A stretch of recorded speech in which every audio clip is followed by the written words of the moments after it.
Part 5 is known as a really good part, and me and FD kind of agree on this, right? Yeah, I'd say next to part 7 is actually my favorite part. Of course, it has a lot of flaws. And one of them is actually, well, the main villain, in my opinion. We love King Crimson. We love him to death. I know, King Crimson reference is amazing. King Crimson is my favorite stand. But Diavolo, on the other hand, I'm gonna be honest, I never really felt that much love for him. He's really bland when it comes to JoJo villains. I feel like he's the worst JoJo villain. He is a bad JoJo villain. Cookies and cream, watermelon looking ass. Like, I get what Araki was trying to do with him. He's trying to, like, you know, make him purposely, like, mysterious, which is why we never got an explanation as to, like, how he was born to a woman in an all-woman prison, you know, and that whole, like, 2-year pregnancy thing, and his whole, like, dual personality. I feel like it could have been, like, executed, like, a lot better. I feel like Doppio is better than Diavolo when it comes to he really backstory. I don't know. Yeah. It's hard to explain why Doppio is more better. I guess it's because of his like characteristics and personality. He shows it more. If it were up to me, I'd say that Doppio seems like far more like favorable than Diavolo, mostly because he has like better motives, really. When you look at Diavolo's motives, it's really just like be the best. No one can ever find out about me, not even the audience. You know, it's like stuff like that. Meanwhile, like Doppio has Diavolo. We already heard that before. You beach. We heard that from Kira. Exactly right. Like I feel like a lot of it is like recycled almost. Meanwhile, like Doppio, he's trying to please his boss. He just has like more unique characteristics than like just I want to rule the world. I want to remain untouched. No one can approach me. Stuff like that. Like that kind of stuff we've like seen before. We've seen with Dio. We've seen with Cars. We've seen with Kira. We saw with Dio twice actually. Yeah. Actually, 4 times technically. Oh yeah.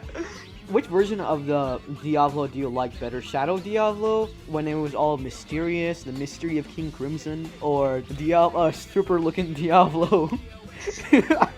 Honestly, like Shadow Boss, like I prefer that so much more. Just because the best way to like for me to explain this is that Diavolo, like the build-up and like the rising action of him, of like finding out about him and how like mysterious he was, you know, like seeing Bruno's gang, trying to like find clues, trying to like see his past and all that. Yeah, man, like trying to figure out the mystery of King Crimson. Like that was the favorite part, and it kind of fell off with the payoff. Yeah, I was so hyped for like the boss's identity, like, oh man, he's so mysterious.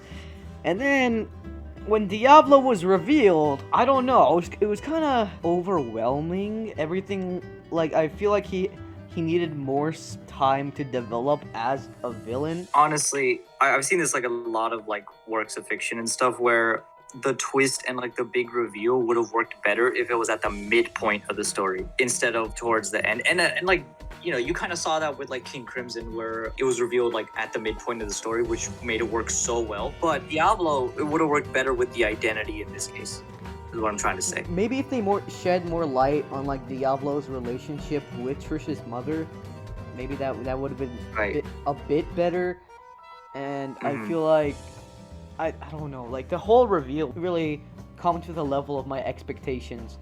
I feel like the problem with Diavolo wasn't necessarily, I mean, it is his character, but mostly the hype of it. It just, Araki was hyping the identity of the boss the whole time, and I felt like, I think that kind of ruined Diavolo as a villain.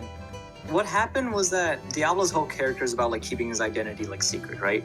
And so like I get like why Araki didn't like tell us more, because like it would go against the whole point of his character.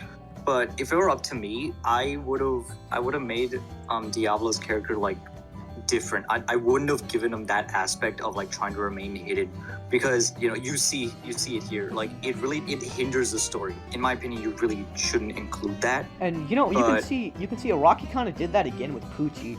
You know, but Pucci, what I mean, like, it did that again. I meant, like, he used the same format, but made it more, he made it more better.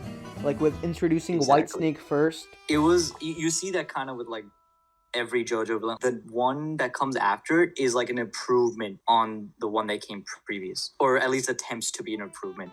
Or something different. With exactly like how AK pointed out, like Pucci, he kept his identity secret until the midpoint or something like that, where you finally get to like see who he is Yeah, and and it you works find a out whole ton better. you found out Pucci's motive was completely different, but when Diavolo's identity was revealed, it felt like he still had the same motive. Right. That It was was the just same thing the like, whole time. I wanna kill. I wanna kill the main character because he knows me now. Like that doesn't really scream like. And I Great motive. want to kill my daughter. At least Araki should have maybe emphasized more on why his relationship with his daughter, and maybe his ties more to the mafia, and everything, and that would have helped.